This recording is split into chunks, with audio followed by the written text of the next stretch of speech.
Good afternoon, everyone. Good afternoon. Thank you for answering. The University of Guyana Institute for Human Resiliency, Strategic Security in the Future. Welcome you all to this afternoon's event. Please bear with me as I get my camera started. If it doesn't start immediately, it will start eventually during the program. I'm just having some technical challenges there. My name is Debbie Hopkinson, and I'm the interim director for the Institute. I'll be chairing the proceedings this afternoon. I know that we just have an hour and a half together, and so we want to maximize on the time. And so you will not be treated to any long introductions. We'll be very short and to the point. So to kickstart us today, we just played the national anthem. Was it played as yet? Because I got bounced off. Was it played as yet? No, we didn't play it yet. It has to be played. Great. So to start this afternoon's proceedings, we will ask that the national anthem be played, and then we go right into the sections. One moment, please. Please.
Thank you. Ladies and gentlemen, youths, children who may be present here, our very own Vice Chancellor of the University of Guyana, Professor Paloma Mohammed, our senior management team, and all members, deans, directors of the University of Guyana, a very good afternoon to you all. We're going to begin this afternoon by asking the Vice Chancellor to please present to us the opening remarks. Thank you. Good afternoon. I am coming to you from a remote location, and so my internet is not exactly wonderful, so I might disappear shortly. So I just want to say thank you very much, Debbie, and all those who have joined us, not only this afternoon in participating in the workshop, but also in presenting. We thought that this was going to be an important workshop because of the level of anxiety that is permeating the region at the moment in regard to some of the items and events that arose very suddenly over the last few months. And we're very delighted to congratulate the team, the government of Guyana, and the team that represented Guyana at the International Court of Justice. You would have heard the ruling this morning, which is proper, that whatever was being proposed is not to be proceeded with because it's on the basis of its the legal basis that it is not proper. So we'd like to thank those people, first of all, who represented Guyana, and all of those who have been working behind the scenes, including international diplomats. A big shout out, of course, to our military. I might have to take my video off in a second because I'm seeing that my internet is unstable. But to those frontline workers who are already in line. And part of the reason why we thought that these sessions would be important is because even though this ruling has come down, we still are seeing some behaviors that are not acceptable to the international community at this moment. And we would hope that over the next 48 hours to 2 or 3 days, so 96 hours, we will see a difference in behavior. However, it's important for us to be able to remove uncertainty and doubt, because part of what creates anxiety is the not knowing and not having a plan, or not knowing what to tell people who are in your care or who you're responsible for. Yesterday, we had a town hall meeting for students and staff. And those of you who might have got the two mixed up, because we were told that some people thought that today was yesterday, etc. Just to recap very quickly, that the university has taken some very specific intentional steps to ensure that we remove any kind of stress that might be with people now. Those of you who have to speak to your children, who are taking care of elderly, etc., etc. And those of you who are, of course, are parents, siblings, loved ones of people who are in line serving brave men and women of our country's military forces. We just want to make sure that we are able to reach out to you and to give you as much support as possible. Everything begins and ends in your mind. Everything begins and ends in your mind. And so this is part of the reason why we thought that these sessions that are focused on, managing what's going on in your mind, helping you to take what is in your mind and implement as plans, as policy, and to just reach out and give you a warm hug from the university that you can replicate across the country. And so, ladies and gentlemen, while there is very, very little to fear at this moment, you can never, ever be over-prepared. And so this is part of our series of activities, events we're doing internally and externally to ensure that our university is pitching in and doing everything it can to support the national effort to secure our people, to secure our territory, and to ensure that those who are in our country, and I'm not forgetting those Venezuelans and others, visitors who are in our country, and those of our people who are in other people's countries as well, who are looking on and also paying rapt attention, might have some amount of, uncertainty as to what is going on. So all of you, we send you prayers. We say to you that a very huge hurdle today has been crossed. We're delighted, but we still remain watchful, vigilant, and ever prepared. So with those words, I want to thank again Debbie Hopkinson, the Institute for Human Resilience, Strategic Security in the Future, and all those people who you will meet over the next 48 hours, who will be conducting and leading these sessions. God bless you. God bless our wonderful, beautiful, and forever great country. Thank you. Blessings. Thank you, Vice Chancellor, for those encouraging remarks. To all attendees, it all begins in the mind and ends right there. And so these sessions are geared towards building your everyone's, including mine, resilience. All right, it is geared also to just providing you with simplified information, simple techniques and strategies that every one of us can utilize during challenging times, any form of crisis, etc. And so today, as we proceed with this event, our hope is that the University of Guyana would make an impactful contribution towards a people, a nation's resilience, and a nation's ability to cope and manage in difficult or challenging situations. So without further ado, I would now like to invite Miss Denise Hopkinson, who is the Director for the Center of Communication Studies at the University of Guyana, to present to us on staying informed. Staying informed. Ms. Hopkinson, please proceed.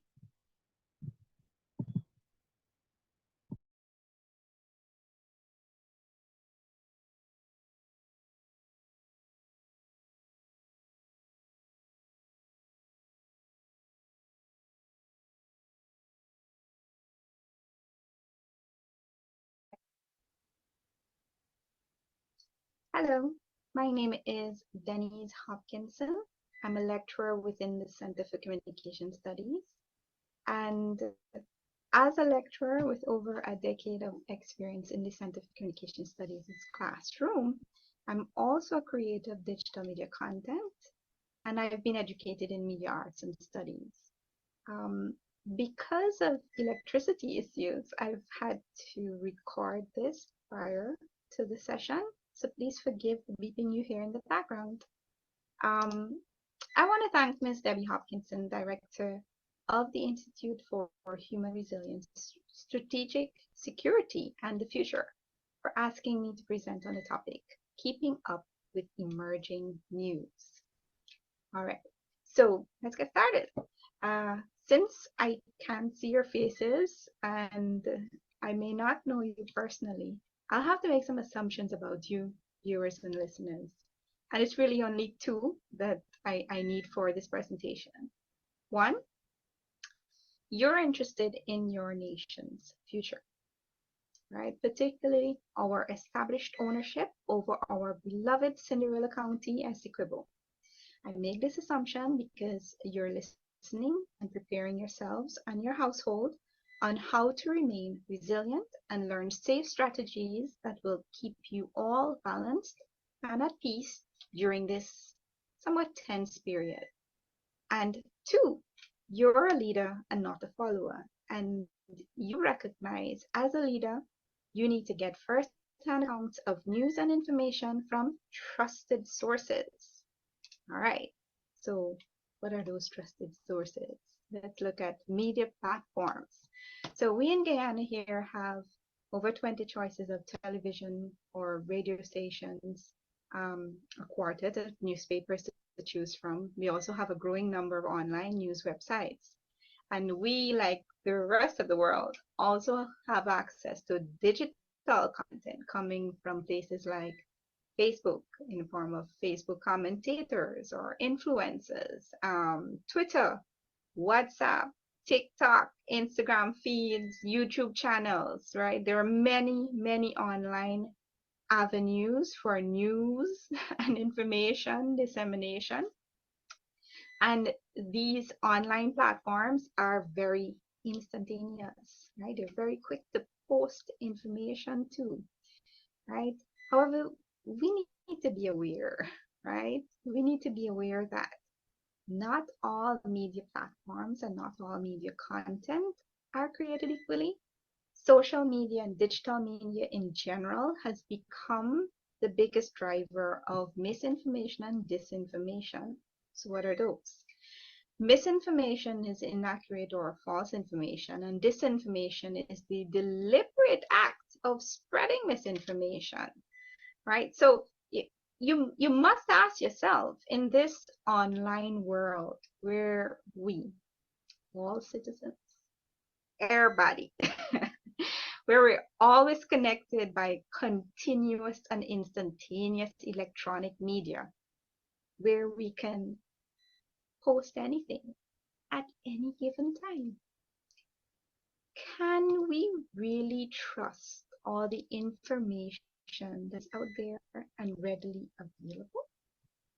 And you know, personally, when I think of simple things like stories, family members or friends come and tell us, right? Sometimes they tell it to us with a little more salt, a little more seasoning, or not enough of the facts. And then later on, you may find out that the story you heard from a friend or family member, it was inaccurate, right? And because we know these things happen, then you have to question, well, how twisted are some of the facts that are offered by persons online who are covered in this blanket of anonymity especially on social media, right? How true are those facts? Facts. Just keep in mind, anyone can post anything on Facebook, Twitter, WhatsApp, TikTok, social media, right? And therefore you have to consider credible sources, right?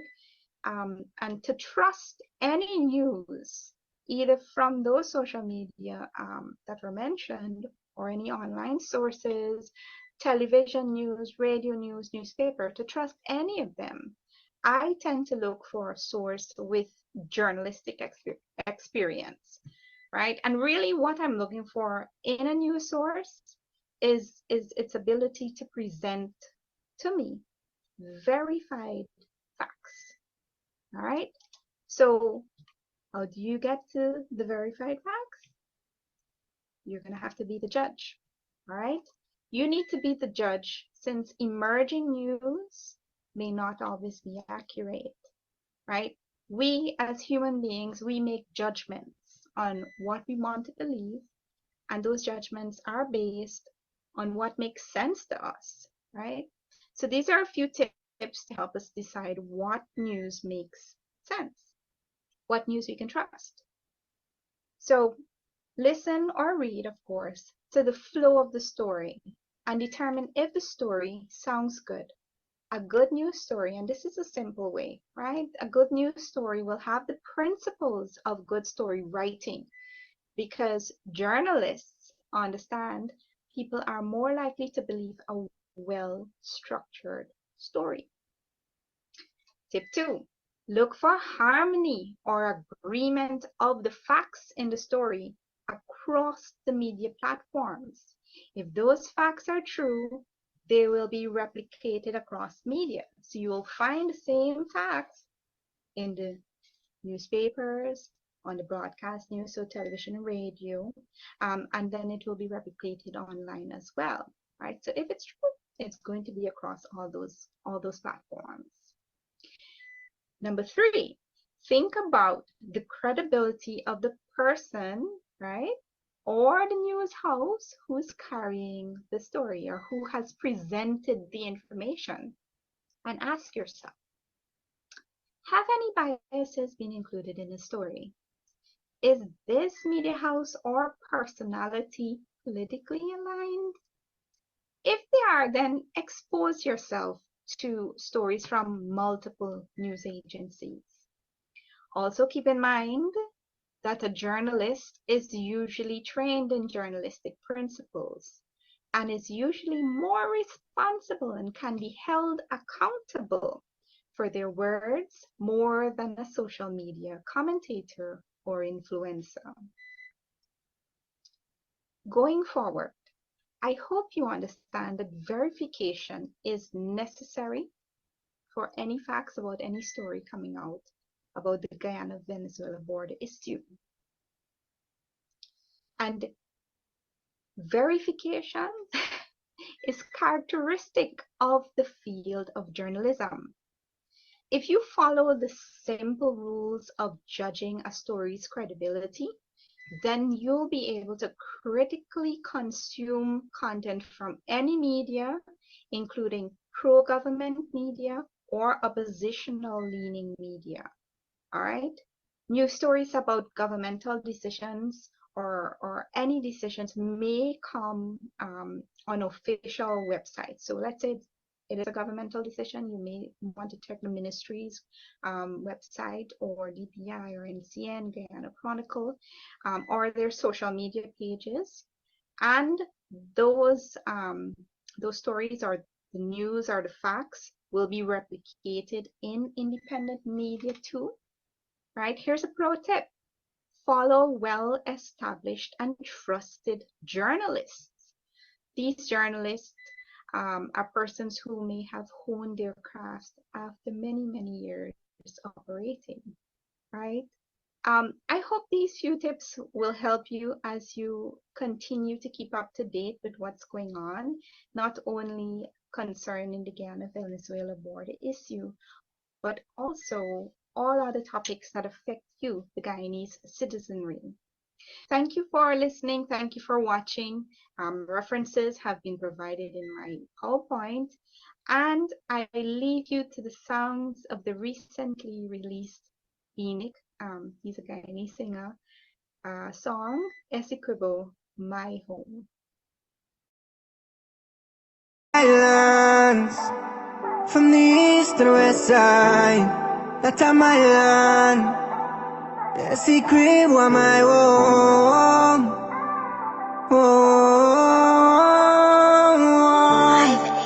So that's my home. So when they been a suffer, nobody not been a fight for we. Now everybody want a piece of.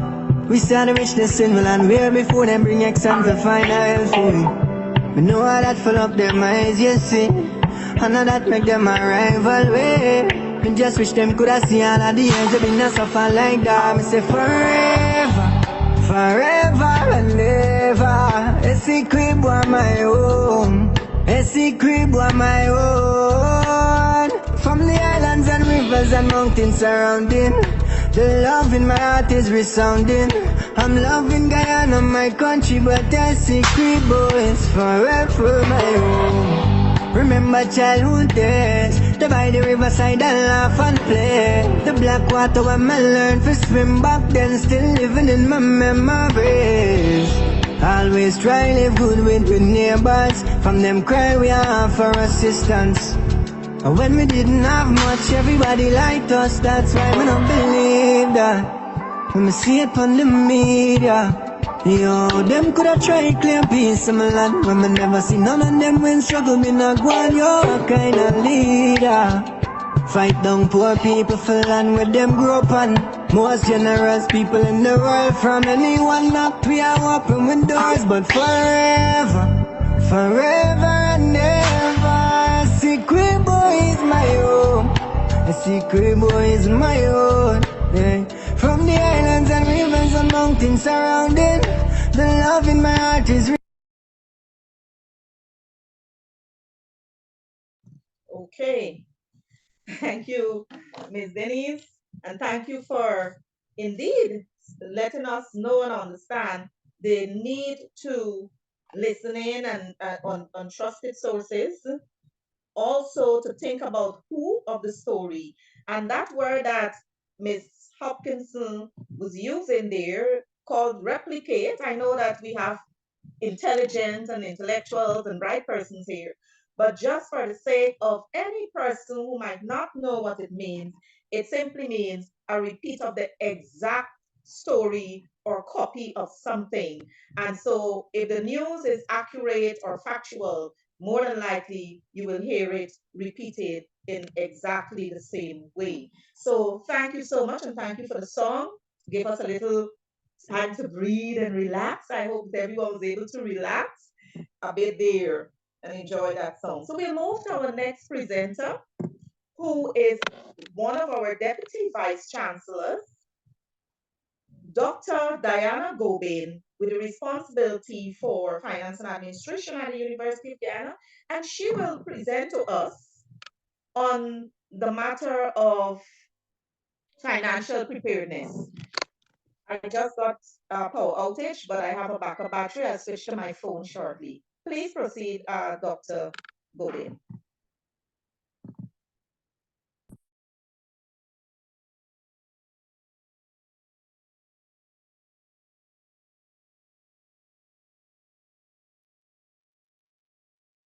Right. Good afternoon, everyone. Can you hear me? If somebody can just give me an indication of this. Yes, we can, loud and clearly. All right. Thank you very much. So good afternoon once again. Yes, and we thank can you hear for you.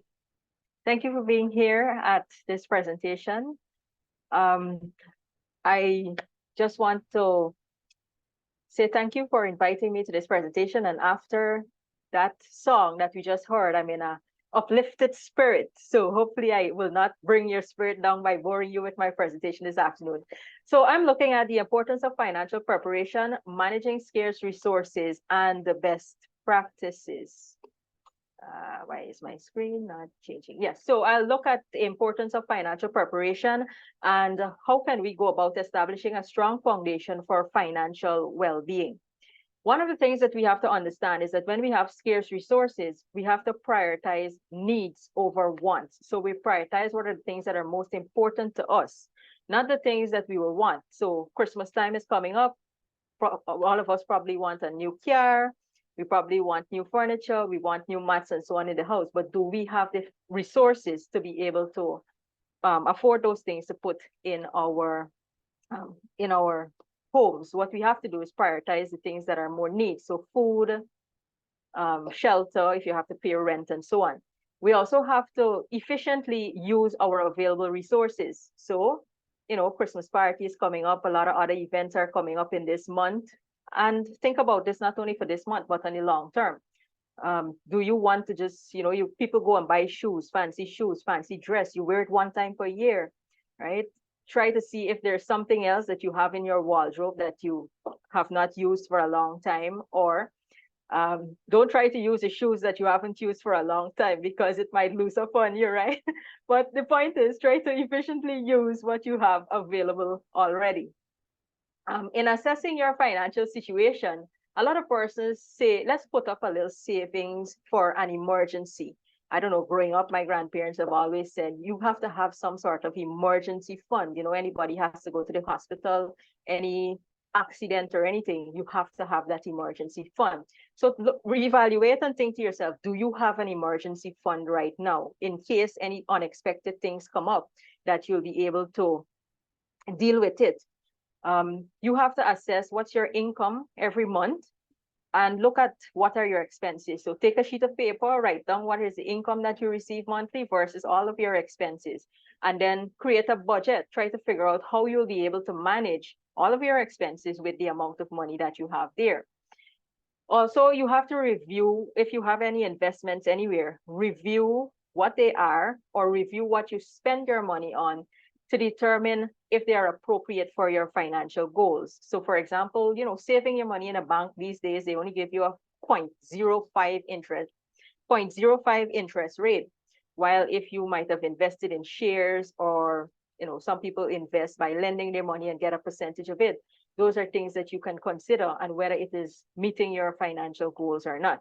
So in terms of the preparedness, for financial preparedness, we have to look at three things: having an emergency fund, budgeting, and savings. I'll go through each of these a little more depth. So in terms of emergency fund planning, you have to have that safety net. Any unexpected things that are going to happen, have that amount of money put away. It doesn't have to be anything big right now, but you're learning tonight. Try to start putting aside something for an emergency. You also have to, by having an emergency fund, it can reduce your reliance on having to go take loans or borrowing money from people, incurring debt, and also going and use credit cards, because these credit cards can have high interest rates, and then they charge you as well when you're using your credit card. If you want to withdraw cash from the ATM and so on, they charge you about, because it's a lot of money when you're withdrawing cash from your credit card at the ATM. So try to reduce the reliance on these. Having an emergency fund also gives you peace of mind and reduces your stress during financial hardships. So try to have that safety gap there. In terms of planning for this emergency fund, you should set aside a savings goal, right? I know it's December and most times we're spending in December, but try, some persons might be getting a little extra this month, like a bonus or a percentage increase or a little extra money on your salary. Try to save that money. Sometimes you'll be getting as well, your overseas relatives might send $20 or something in the mail, or they might send it via Western Union and so on. Save a little bit of that money for the hard times, especially in January, when they say January month is guapas. Things usually bring in January. So put aside a little bit of that money. Track your expenses and identify areas where you can cut back. So there are times when, you're going out with friends, you got to buy beers to everybody. So it's not worth it at the end of the day. You drink, you get high, you party, that's your money gone that you could have been saving, right? I'm not saying how to live. I'm just giving you some tips on how to probably save a little bit more. If you can afford to go and buy drinks to everybody, then fine, must invite me to the party, please. But try to track your expenses and cut back on some of those unnecessary savings. Also, it is important if you can try to automate your savings by having this money, like you can set up a standing order with a bank to have a certain portion of your money or a certain amount of your money go to an automated savings plan every month. So by the time you go to your account, you check, see what's there, that money has already been transferred to another account. So you only spend what remains in the particular account that you're using. Some of it would have been gone somewhere else. In terms of budgeting, it's essential during financial preparedness and managing your scarce resources that you prioritize essential payments. You have your rent. A lot of persons rent. You have your electricity. You don't want to be without lights. I wonder if Miss Hopkinson is without lights for a reason. I'm just teasing her, but your utilities, make sure you pay your utility bills, and food is important. Right? You have to evaluate your spending habits and try to reduce non-essential expenses. Try to eliminate the things that are the things that you don't need at this point in time. Even if you can defer some things, like you need that new car, but maybe it is something that you can put off a couple of months down the line. We don't know what sort of savings you'll get in a couple of months down the line. So put off those things if you can manage without them. Track your income and your expenses and identify those areas where you can cut back, as well as put aside some of that money in your savings account. Saving strategies, have a separate savings account. I know some persons, they don't have account at the bank. There are some people who just will not put their money in the bank. If you hide it under your mattress, then make sure every month you take out that amount and you put it under your mattress. My grandfather he was a taxi driver, so he used to save his money under his mattress, right? He wasn't the type of person who goes to the bank. So wherever you keep your little savings, make sure you put that aside. If you can't save large amounts at one time, and we're not saying try to save large amounts at one time because you feel it in your pocket, but if you put aside $5,000 every month, or whatever small amount that you can manage every month, at the end of a year, you will have some good savings there that you can use if there is any emergency. Also, periodically adjust your savings goals based on changes in your income and expenses. So for example, if you're going to get more money, as I said, this month you're going to get, most persons are going to get a little extra on their salary. Put aside a little more than you normally do this month. It doesn't mean spend a little more, right? Put aside a little more and prioritize your finances as well, what you're spending on. Stay committed to your savings goal, even when you have financial pressures. Try to also, if you plan that this is what you're saving every month, put that aside first, and then you spend whatever is left, right? Do regular financial, in terms of financial preparedness best practices, do regular financial checkups. Assess where you are in terms of the goals and how much you have saved at a certain point. And then as well, you have to adapt to changing circumstances. There are times when you will have plenty and times when you will have less. And so you have to figure out how you can prepare for the changing circumstances. And in conclusion, I just want to say, make sure that you have this emergency fund. A good practice is to have an emergency fund that can cover you for at least 3 to 6 months of your expenses, just in case anything happens. Create a budget and stick to it, because it will help you to manage your finances in times of crisis. Also, I think the previous speaker, Miss Debbie Hopkinson said, sorry, I'm mixing up the name. Denise Hopkinson said, stay informed about current events and potential risks to your finances, right? And be prepared with it. I just want to give you a little quote as I end. It says, financial planning is like navigation. If you know where you are and where you want to go, navigation isn't such a great problem. It is when you don't know the 2 points that it is difficult. So always plan your finances. And this quote is by Venita van Kaspel. Thank you very much. Thank you, DVC, Dr. Diana Gobin. And I just have to let you know that I did pay my bill. Okay?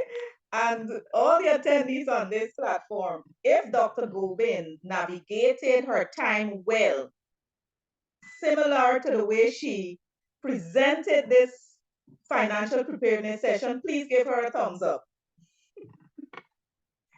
So thank you so much for giving us those tips. I know it's useful. Persons have already responded to say that they're really benefiting from the presentations. And so we'll move on very quickly. We have with us today Mr. Warren Barlow, who is the training officer for NARI, who will make a presentation to us on safeguarding our food. Safeguarding food. Please go ahead, Mr. Barlow. Good night, everyone. Just give me an indication if you can hear. Hi. Yes, we are hearing Good you night. loudly. Can you see my screen as well? Yes. We're hearing you. All right, so thank you very much. Let me first of all express my gratitude to the Vice Chancellor for the University of Guyana. Also, I want to extend my gratitude to the Institute of Human Resiliency, Strategic Security, and the Future for having me this evening to be a part of this prestigious, I will say, very, very prestigious panel. And I think all of these topics are really critical at this time. I cannot do justice by underscoring what the Vice Chancellor said in our opening remarks about Venezuela situation and Guyana. And therefore, I'm very happy to be here. And I will be presenting very quickly because of time. I don't want to take much time in introduction, but my topic here this evening is safeguarding and preserving food, procuring the right types of food, and preservation techniques. So first of all, seeing that I'm an agriculturist, I might be a little biased here to look at some strategies at the agricultural level to deal. Let me see, I'm not seeing. Yes, you still see my screen there? No, it came off. We're not seeing it any longer. So let me see what happened there just now. 1 second. Oh boy. Any progress there?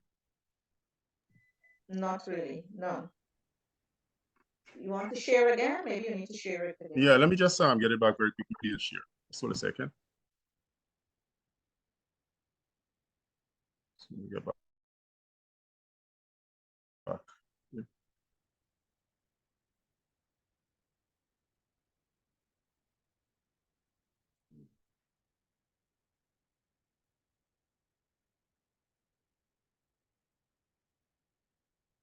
I think this is going to take a lot of time. Let me don't bother with that too much. Let me just get straight to the presentation here. So what I'm going to be talking about this evening, as it is well established, we know that disasters definitely can lead to food insecurity. And definitely this will be a major problem since food is fundamental for survival. Isn't that so? So some related issues that can be spin off from disasters, we can have hunger, and therefore people cannot have access to food because of impassable roads, flooding, and all of these possibilities can occur that one can be in a situation where food is lacking. Also, the nutrition issue, because when there's a lack of food, we find that nutrition-rich food also can be a challenge to access that. So malnutrition also can be a major issue. And the big one, I think, is contamination of food, which can lead to diseases and other issues. So that's my little context I just want to give you on that, because disasters can really lead to food insecurity. We know that once, let's say in our instance in 2021, with that flooding that we had, most of the agricultural lands was inundated, was underwater, and farmers would have lost, in fact, the sector would have lost billions of dollars. And the recovery was really It really took a lot to recover. We had to go into a mode of doing relief for farmers. So I want to share with you tonight some of these, some of the strategies we can use. So let's look at some strategic thinking. First of all, we need to look at prevention, as we know, is always better than cure. And the old people used to always say, a stitch in time saves 9. So I think that in many cases, for us in Guyana, we become very reactive. We are not forward planning people. And we need to change that. We need to always have our plan in place for eventualities. So we don't want to find ourselves in a situation where we become very reactive when a circumstance, you know, pop in front of us, let's say a disaster. Now, as I said before, that procuring food might be very, very difficult on the emergency issue, on the disasters. To procure food, it might be very, very difficult. So at the level of agriculture, what are some of the things we can do as an agriculturist? Because food, when we talk about food, we are talking here about agriculture. So there's one strategy I want to share with you tonight, and I want you to take keen note of this. There's one system of technology in agriculture that we refer to as vertical farming. It's a technology that is being practiced a lot in other countries, but it's now picking up in Guyana, vertical farming. I'm sorry you can't really see some of these images I have here. So this kind of technology, instead of the outdoor farming, we can do this, you know, in the comfort of our homes. We can do it in our yard. We can use things like pallets. Here we are speaking about bio non-degradable substances we can use, and things, you know, things from the environment we can use. So we can go indoors. We can use our yard spaces. We do not need too much space to do this. And this also can promote food security and sustain revenue for farmers, and also food can be available and safeguard against diseases, which is one of the major issues. So when we speak about vertical gardening or vertical farming, here we are speaking about using inclined surfaces. We can use our fences. We can use simple things as buckets, barrels, bags, etc. Some of these things we can make use of. And some of these same receptacles, we can use them to grow our plants. Now, what are some of the advantages? I will send the presentation to you, so at least you can share it with the others. What are some of the benefits and advantages of such a system, especially in the times of disaster? Now, one of the things I'm emphasizing is that things that we may want to cast away, let's say an old fridge or an old washing machine. We can use these abundant stuff that we don't want in our homes no longer to use. We can use them to grow crops, right? And little unused spaces we have in our backyard or in our front yard or wherever the case is, we can use these things, right? So we have some examples here of some of the structures I'm talking about. And again, I'm apologizing that you can't see them. So there are 4 models I want to discuss tonight. One is called the vertical stack stand model. The vertical stack stand model. Just visualize in your mind.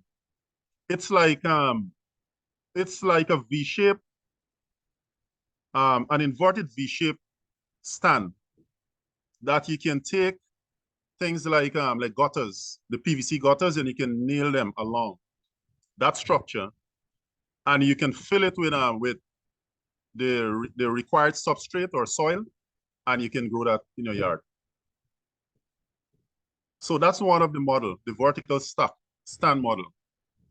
Also, visualize this one also, which is the vertical wall model. Here what, in this case?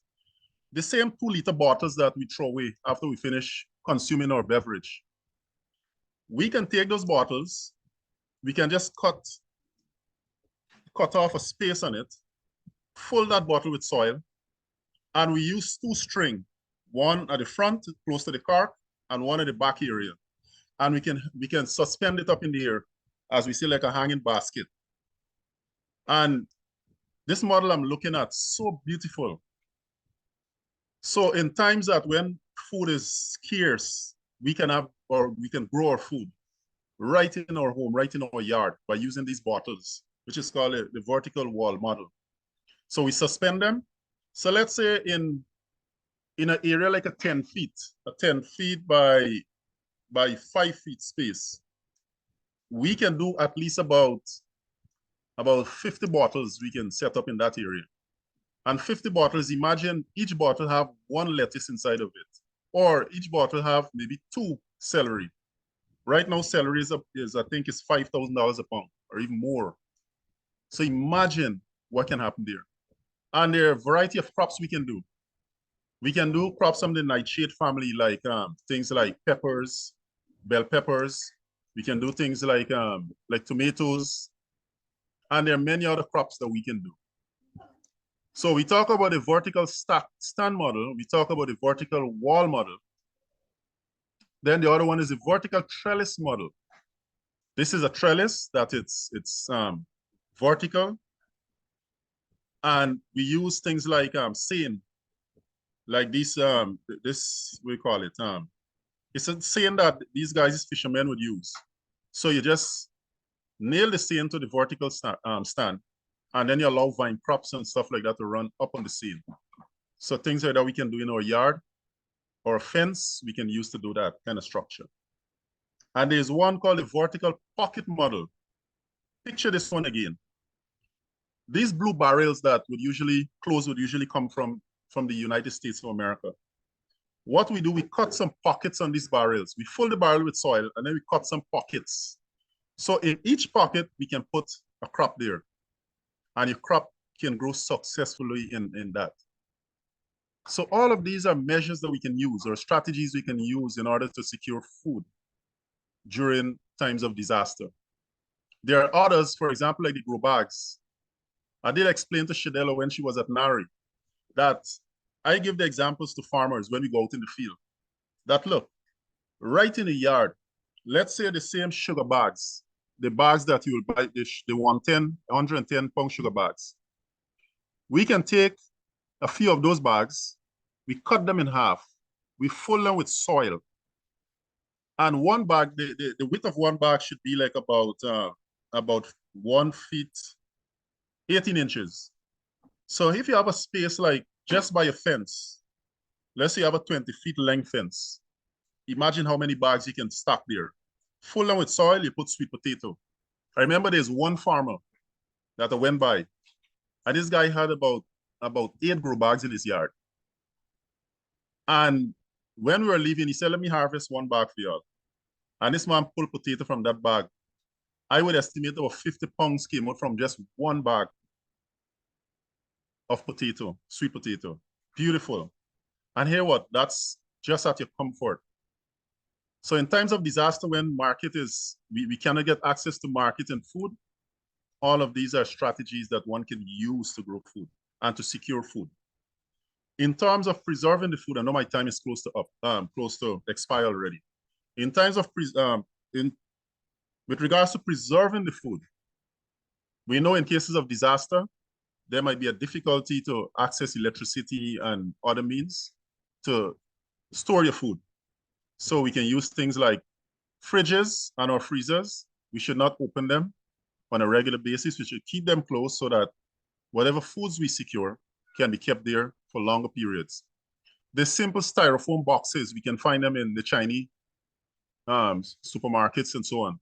Those can able to store hot stuff and also cold stuff. We have ice, we can able to store fish or meats and stuff like that for long periods because it will keep the coldness and the heat inside of it. And there are many other, techniques we can use to store our food. So tonight, that was my piece I have to share with you. I'm sure that you will ask me to come back and do this presentation because I really want you to see I wanted you to see the images, how they're beautiful, and how the farmers are making use of such technology to be able to grow and secure food. So let me thank you very much for listening this evening. I'm sure that this was an interesting presentation tonight. Anything with agriculture is always interesting because we're talking about food and food security. And I try not to deal with it on another level, but to deal it on an agriculture perspective. So thank you very much. And may God bless you. And for over the 2 days, I hope we can be treated with a lot more of these presentations. Thank you. Thank you, Mr. Barlow. We do appreciate this presentation. And although you did go over your time somewhat, we are grateful because it is very, very useful information. I certainly will try the vertical wall 2 liter bottle style because I do not like when I plant my things in the yard for anything to get to it, so I will try that. So we are very grateful to you. Thank you, sir, for your presentation. I'm sure. Thank you very, very much. Thank you. All right, so we'll move on. I think we'll break. We'll move on to our next presentation, and then we'll take the Q&A at the end. So we have with us tonight a lecturer within the Institute for Human Resiliency, Mr. Troy Brooms, who is an aquatic biologist, and he will be presenting to us on aquamarine and how we can really safeguard, our fish, etc. So, Mr. Brooms, take it away. Hi, good evening, everyone. Thank you very much, Mrs. Hopkinson. Mrs. Hopkinson is my boss, the director of the Institute for Human Resilience, Strategic Security and the Future. Good evening to our other boss, the Vice Chancellor, Dr. Paloma Mohammed, all panelists and all attendees.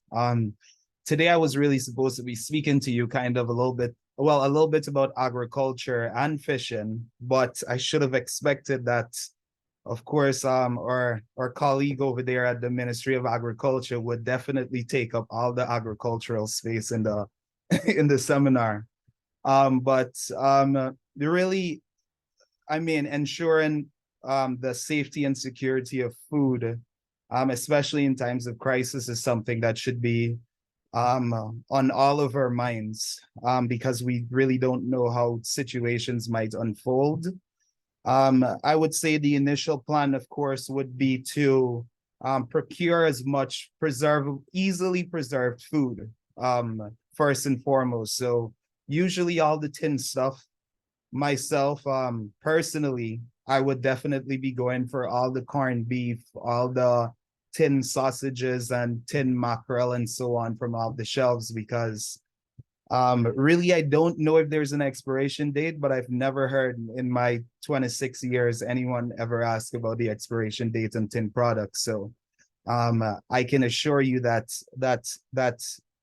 they'll be useful and they won't expire in any time or any time before you get to them. That's for sure. But even after mentioning that, we must acknowledge that there's a bunch of different food that's very difficult to preserve, stuff like fruits and vegetables. And like Mr. Barlow was pointing out, agriculture is definitely something that should be not only considered, but we should be utilizing. If you're not familiar with how to grow anything, I would suggest that you really start looking into it. I can tell you that I wasn't familiar, and right now I have been really looking into it, and some of my family members have been really trying to get me to really start thinking about growing some crops around the yard. So it would be good to designate kind of like a small area of land around your yard, or if you're in confined spaces, you could utilize one of the methods that Mr. Barlow spoke about just before me.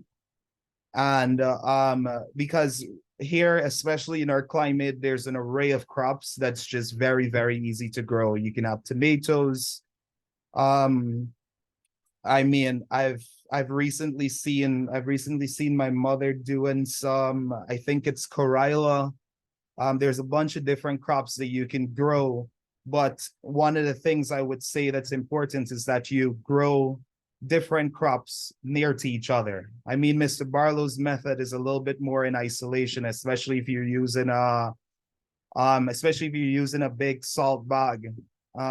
It'll most likely be one crop being grown in there. But if you have a plot of land It makes the crops way more resilient or resistant to a lot of the environmental challenges and low nutrients and so on. If you have some tomatoes growing next to some pumpkin, and you kind of just keep different crops growing alongside each other instead of utilizing all the area just for one type of crop. If it's a situation where there's really no space to grow anything, then it is very, very, very essential that we start to think about working with our neighbors, along with different family members, whatever it is, to establish some community plots.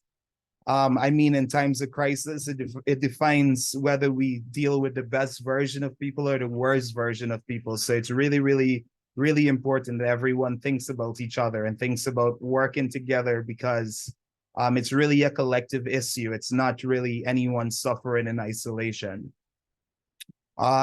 Well, next, we're going to speak about fishing.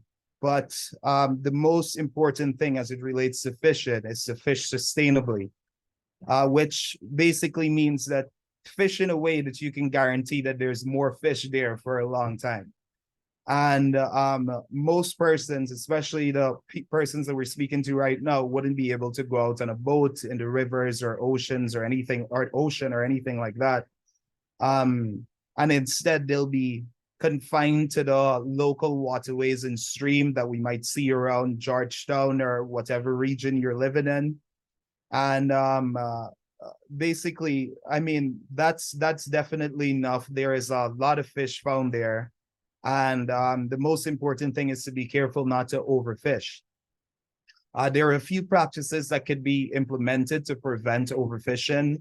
One of the main ones being, for, I guess, most of my colleagues that have studied kind of aquatic systems, what we would call backwaters are kind of like indentation along the path of a waterway. So if there's a stream that flows, you can basically make like a little indent on the side of the stream with a shovel or whatever it is, just to create an area where the flow of water accumulates in a small area that doesn't have high flow. Reason being is because fish really likes those areas to like lay their eggs, and they're very good spawning grounds for juvenile or small fish. So along different streams or along different waterways, or even the big drains and trenches outside, you can really make some small pockets where slow water can collect. That's where nutrients and minerals usually build up. And it also provides safety for a lot of the fish eggs so that they're allowed to spawn. If those areas aren't provided, there's just really no replenishment of the fish. So really everything that you fish, eventually you will take too much out of the waterways, and then there wouldn't be anything to replenish the fish stock. So those are definitely things that you should consider. Of course, you need to avoid littering and dumping in your waterways if you intend on, obtaining any type of biological life from it, because that's one of the major ways to kind of destroy the entire ecosystem of your aquatic waterways or of your waterways around you. Something that's also important is being able to identify polluted waterways. So if you've ever noticed foam or like white scum on the surface of your water, that's a very big indicator of chemicals and detergents. That is definitely not good for your health or good for the health of any of the organisms living within that water. If you're noticing dead fish or wildlife near the waterways, of course, it's indication that they're ingesting something in the water that's definitely killing them. So that should be an area to stay away from. And then there's also oil sheens that may form on the top of the water, kind of like those rainbow colored oil sheens that sometimes you'll see on some waterways. I mean, you'll see them near to gas stations where there might be some fuel that runs off into the water. but avoid waterways that has those characteristics because it usually indicates that something's going wrong. It's definitely not healthy for you, and the organisms within that water might be contaminated with some of the pollutants that's in there. So I would say generally, just keep in mind the best practices is to keep your waterways clean and prepare to farm. You can gather seeds and different roots from now to kind of start to kind of keep your little seed bank so that if the time comes and you run out of a lot of your food, the stuff that you preserved, all of your tin food and so on, planting and farming is definitely your best option.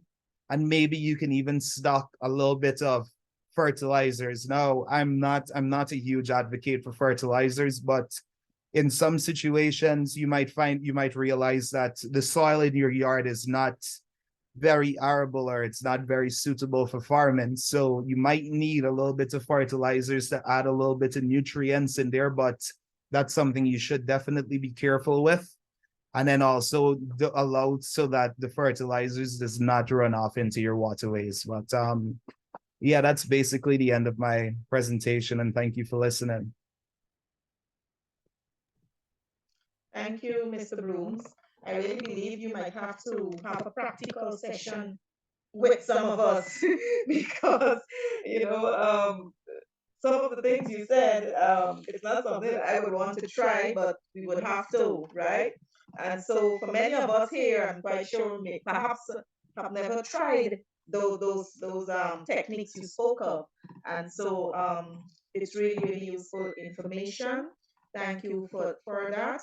So there you have it, how we can preserve some of our foods, particularly fish in this instance, from Mr. Brooms, one of our lecturers and aquatic biologist at the University of Guyana. Ladies and gentlemen, we're coming down to the close of this session. We just have one more and then we go straight into Q&A. And this final presentation is coming from one of our medical officers at the University of Guyana, Mr. Raul Wilson, who is employed within the medical center at the University of Guyana. He's going to be speaking with us on the topic of health, sanitation, and a little bit of how we can control disease. So without further ado, I'm going to share his presentation so that he can proceed. Please allow me to share the screen.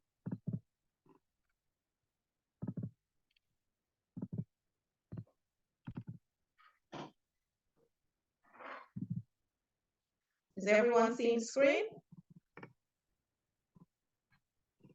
Yes. Okay, great. Mr. Wilson, you let me know when you'd like me to move to the next slide. I guess we can go to the next slide. There you go. Go ahead, please.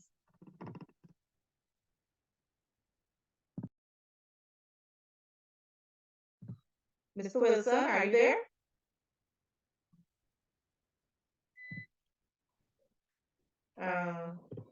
Let me go back home.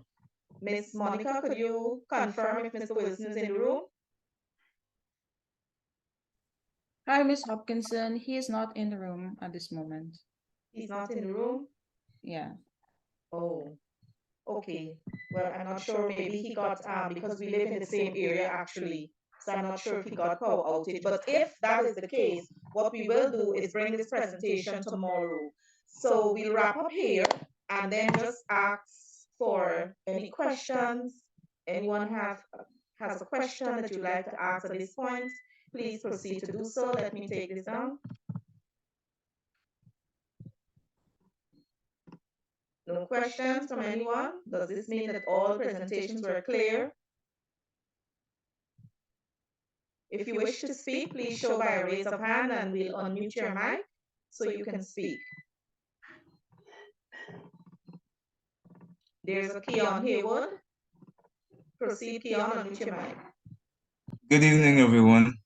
I'd just like to thank you thank all the presenters for sharing this excellent and vital information with us tonight. And I would suggest if the key points from the presentations could be made available, that would definitely be helpful for those who might have missed this this session. I think it was really well done. So if the key points could be made available and disseminated, I think that would help in helping everyone stay informed and doing the things that they need to do to prepare in the event that need to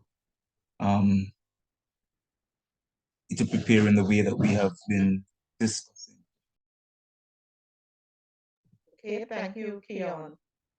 There's a question in the Q&A here that asks, wouldn't natural fertilizers be a great alternative instead of chemical fertilizers, or are both bad? So could Mr. Barlow or Mr. Bruce, you spoke about fertilizers. So can you answer that, please?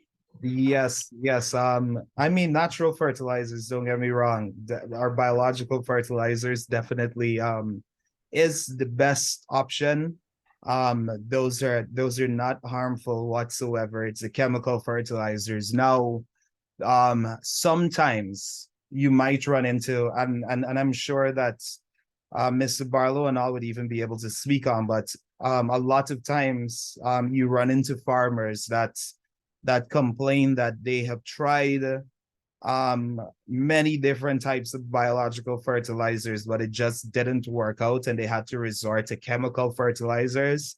But the main are not only fertilizers, but also pesticides. Now, a lot of time, the main reasons for biological pesticides not to work is because Guyana is a very humid place. So naturally, bacteria and different harmful organisms, microorganisms, thrive in those environments. So a lot of times you keep ended up having the same issues again. That's why chemicals might come into play. But definitely always opt for the natural stuff, and yeah, that's the best option. Yeah, good night. Yeah, I just want to add a little to Mr. Troy's explanation there. You see, the issue with chemical fertilizer is not the fertilizer itself, it's the overuse of the fertilizer. And I think this is a problem in many cases we do not highlight.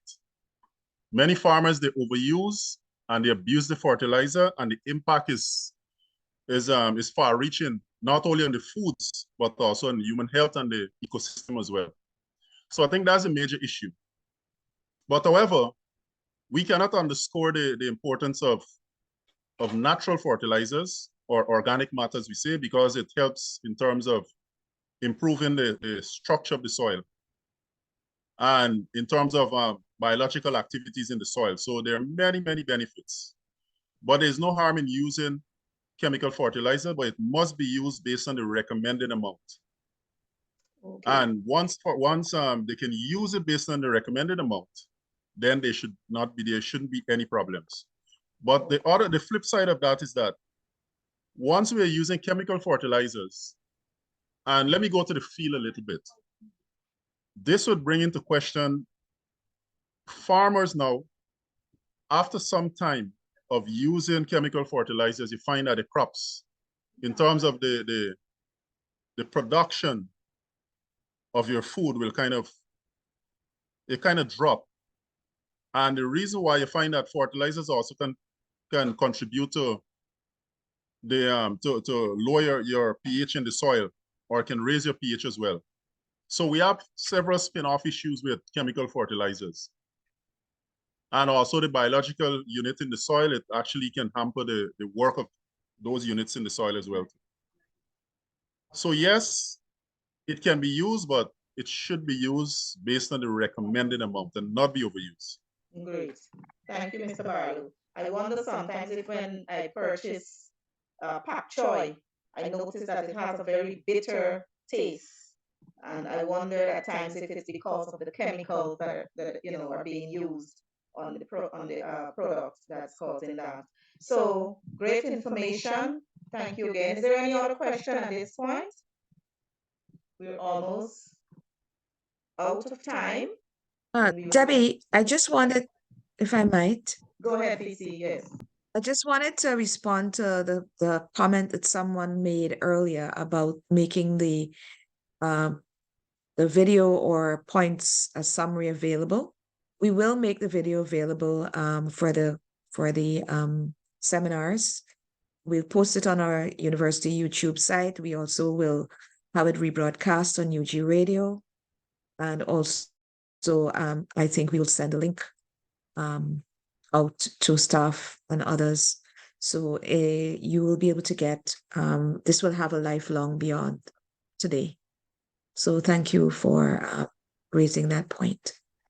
Yes, thank you for that intervention, BC. Definitely, we will make the recordings available and the presentations. I know Mr. Barlow will send his, and we'll also add that to what we already have. So, is there any other question at the moment? Attendees, I want to ask you to please, tomorrow is going to be packed. We have some more very relevant presentations to make that are going to be very interesting to you and to me, to all of us. Please tell someone about these presentations, tell someone about the event so that they can all benefit. And it's for anyone and everyone. Even the children can join in and listen and hear. Tomorrow we'll be talking a little bit about safeguarding our children, safeguarding our communities, etc. And so those are all very important to all of us. So please tell someone about it and share the link for tomorrow. So if there's no other question for tonight, I really just want to thank everyone for coming. I know that the registrar is here, Dr. Graves Andy. I saw Dr. Garnett, and I saw so many other colleagues and students on the platform this evening. But it's not just for us. We need to also let others come in and get some of this information that they can benefit from it and put it into practice. I want to also do one clarification I want to ask Mr. Barlow to make. When we talk about natural fertilizer, because this is important, just give us very briefly, what is natural fertilizer? All right. So we're talking about natural fertilizers here. Natural fertilizers can come from several sources. We know the most famous is from animals, especially the small ruminants, the large ruminants. But however, there's an argument that chicken litter or chicken manure is not organic. I just want to make that point. I remember once I was in a discussion with several experts, and there was a big argument right at the University of Guyana because of the antibiotics that's been used in the chicken litter, using the chicken feed, in fact, as medication. They say it's not organic. So natural fertilizers can come from several sources: animals, plants, right? We can we also use things like vermicomposting, where we can do composting using stuff from the kitchen. And at NARU, we do thermophilic composting, we do vermicomposting as well. So all of these are different sources we can get fertilizer from. Okay. Just to add that. Thank you very much for that clarification. All right. Yeah. Ladies and gentlemen, we would like to bring the curtains down tonight. Once again, thank you for joining us. And please do come again tomorrow and tell about these presentations. Good night, everyone. Please do have a good evening. Remember, resilience is necessary. It comes from the inside. Resilience is a decision to stand in challenging times. And tomorrow you will hear a lot about how you can build your resilience, how what support networks and so on you need to be able to tap into. So we have a lot in store for you tomorrow. So good evening, everyone, and thank you all again for coming. Thanks to all the presenters thanks to the technical team, without whom we could not have done this so seamlessly. We are grateful for all. Do have a blessed evening, everyone, and stay safe. And please put into Blessings. practice what you've heard. Thank you very much. Thank you. Good night.